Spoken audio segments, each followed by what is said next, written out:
Register na ba kayo sa PhilHealth Yakap at Gamot? Kung hindi pa, this is How we do it. Una, gamit ang iyong registered PhilHealth number, mag-enroll sa napiling accredited Yakap Clinic. Pwede itong gawin sa eGovPH app, PhilHealth Member Portal, PhilHealth Office, o sa mismong Yakap Facility. Pangalawa, magpa-assess sa Yakap Facility o ang tinatawag na First Patient Encounter para makapagpakonsulta at ma-refer ka sa kinakailangang lab test, screening, at mabigyan ng kailangang gamot na pasok sa PhilHealth Gamot List. 13 laboratory tests, 6 na cancer screening, kabilang na rin ang mammogram, liver ultrasound, low-dose chest CT scan, colonoscopy, at pati na yung gamot.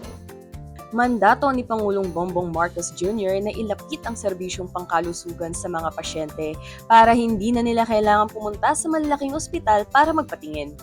Tandaan, kung ikaw ay naka-enroll sa pampublikong Yakap Clinic, wala kang dapat bayaran dahil sagot ng PhilHealth ang mga serbisyong pangkalusugan na ito. As long as PhilHealth register po sila, wala po silang kakailangang bayaran, ma-avail po nila lahat ng services ng Yakap at Gamot po.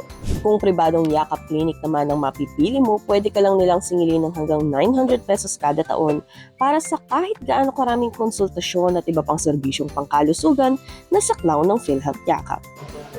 Dito lang lahat ng simula pa po nung nakarapan. Pinapacheck ko po yung sa sugar, saka yung sa blood pressure.